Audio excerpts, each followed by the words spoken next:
Anxiety and faith are not opposites. You can be deeply faithful, you can be a faithful person and still have a mind that spirals. And I've noticed that anxiety rarely shows up all at once. It builds up quietly from a thought here, a worry there, a scenario that you imagined, a possible or a possibility that you fear. And suddenly, your mind is no longer resting in the present. It's living in 10 or more different futures that don't exist yet. You know that thing where a thought starts small and then before you know it, your brain has somehow arrived at the absolute worst possible outcome? Today, we're having an honest conversation about anxiety, faith, and what it actually looks like to not let the spiral win or get the best of you. I've had moments where I realized I wasn't actually in danger, but my body felt like I was. My thoughts were moving faster than my peace of mind. And I would catch myself spiraling without even noticing when it started. Faith is not the absence of anxious thoughts. Faith is what you return to when those thoughts show up.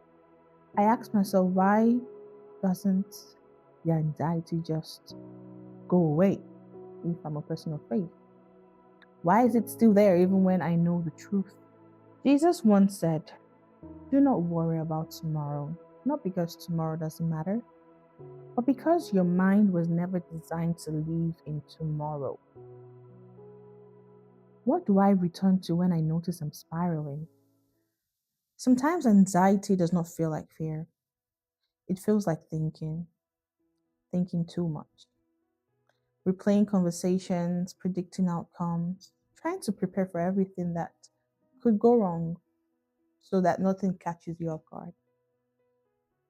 And the strange thing is, it can feel responsible to do, like you're being careful, that you're being wise, that you're trying to stay ahead of life.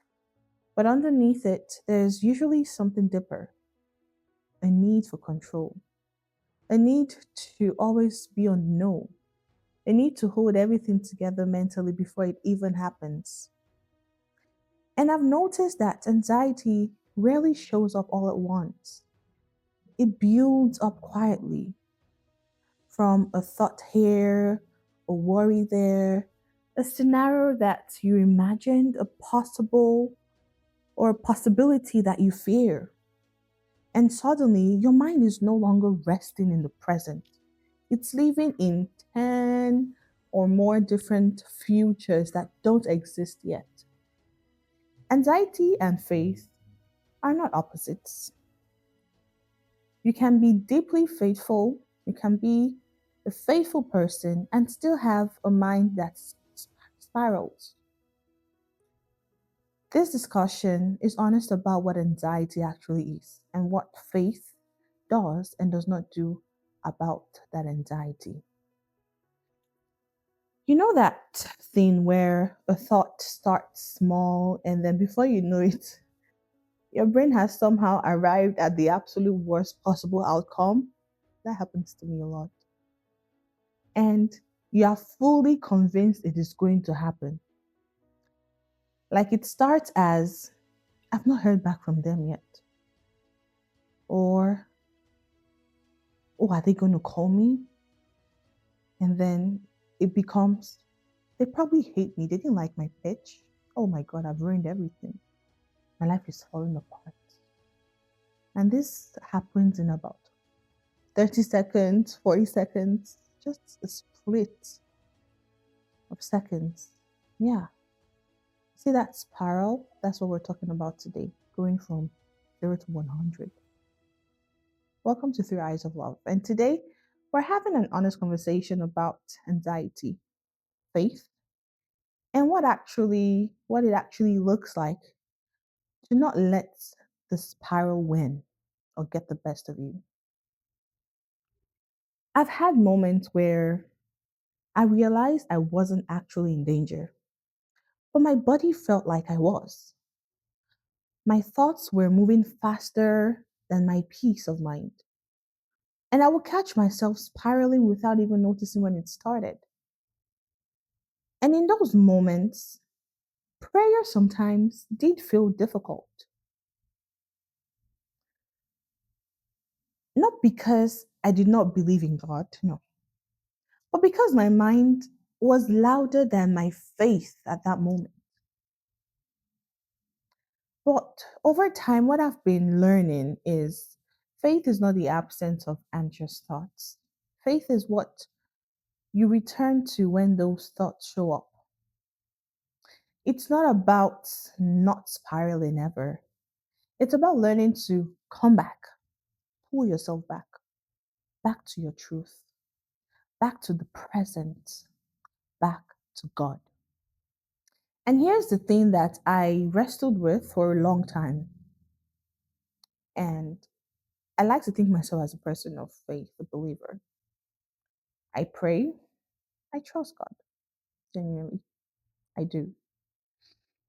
So I ask myself, why doesn't the anxiety just go away if I'm a person of faith?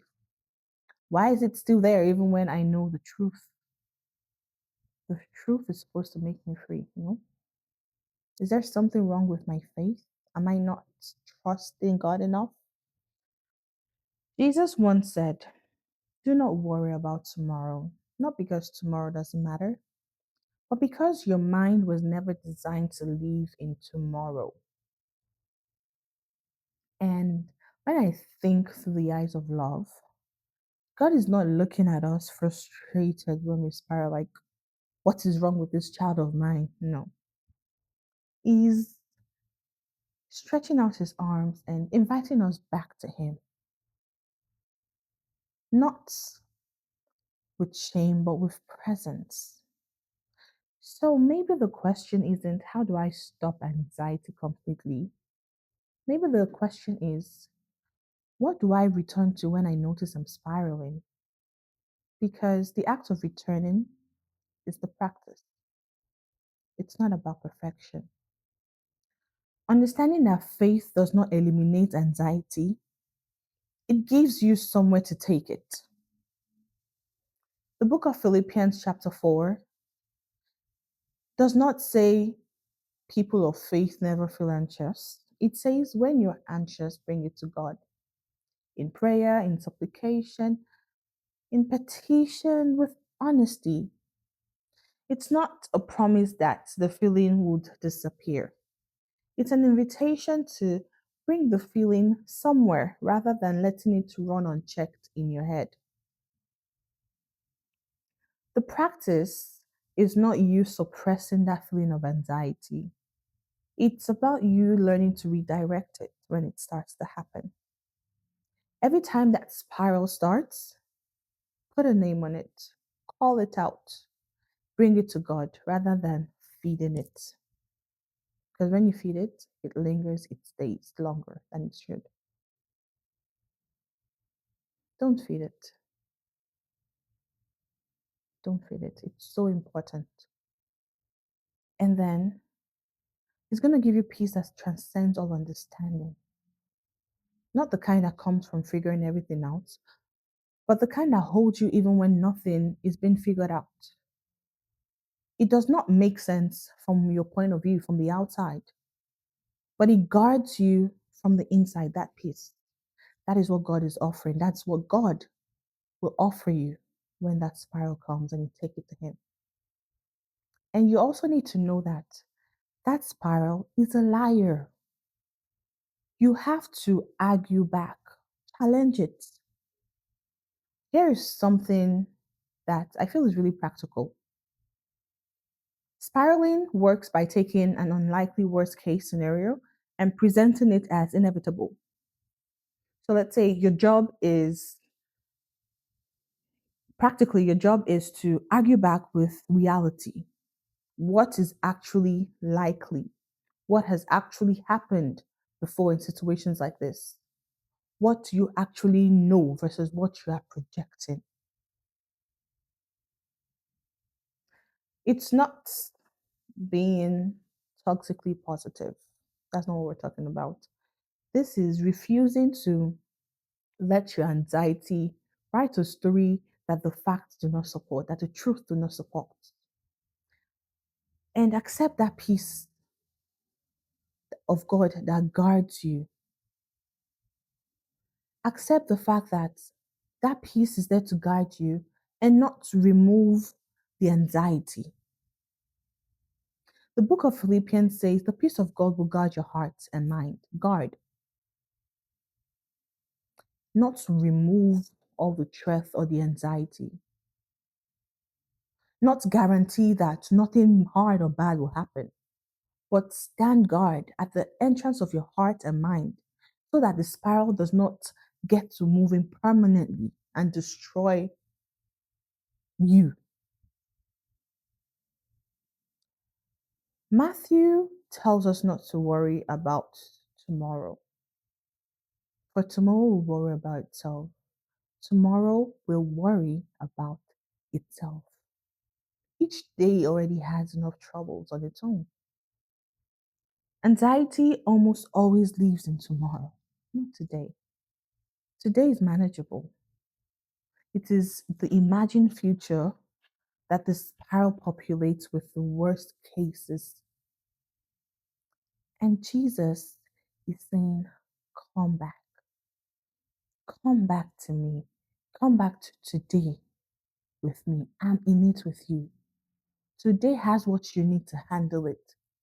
Tomorrow is not yours to carry yet. God will keep you in perfect peace. All those whose minds are stayed on Him because they trust in Him. That's found in the book of Isaiah, chapter 26. That's one of my favorite verses. You will keep Him in perfect peace, those whose mind are stayed on you because they trust in you. Those whose minds are stayed on you. That's discipline. It is discipline. It's not a feeling. It is the repeated, deliberate redirection of your attention from the spiral back to God. This is not just something you do once. Repeatedly, you have to do it. Every time that spiral starts, that practice, sustained over time, produces something real, produces a mind that is genuinely more at peace because it had learned where to go when the anxiety comes.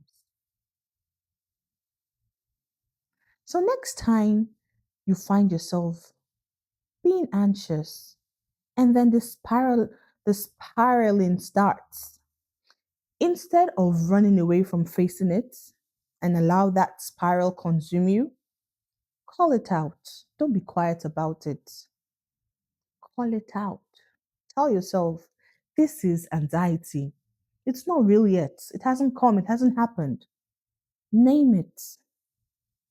Not that naming it will make it disappear, but it just creates enough space between you and the thoughts so that you can choose what to do next. So you can choose how to redirect it, what to go with your next thought process. Then you bring the specific content to God, that thing that's causing you anxiety. It's not just you saying, God, help me with my anxiety. No, be specific. We need to learn to be specific with God. God, I'm afraid this is going to happen. Oh. And then this thing might happen next. And then it's just going to be like this. God, I'm bringing this to you.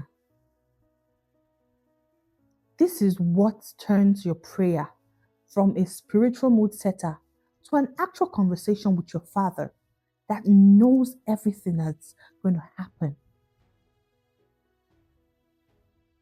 And then, if that worst case scenario comes, challenge it.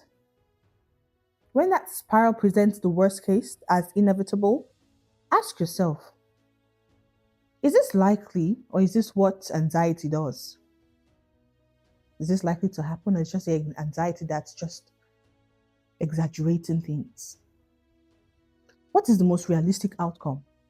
What evidence do I actually have? Argue back with that fact that you have. Do it loud if you have to, but sometimes you have to take it back. Your anxiety does not mean your faith is broken. It means you are human, human in an uncertain world, with a brain that is trying to protect you. Your work is not to suppress the anxiety, it's to bring it somewhere, to bring it specifically to God, not just anybody. Bring it honestly over and over again until the practice of bringing it there becomes more automatic than the spiral itself. Take your power back. Anxiety has no hold on you. Bring it to God, and He will give you peace because He knows your today, your tomorrow. Thanks for being with me. If this conversation resonates with you, please leave a comment, like this video, subscribe, and share this with someone who needs it. Until next time, let's walk through life together through eyes of love. Bye.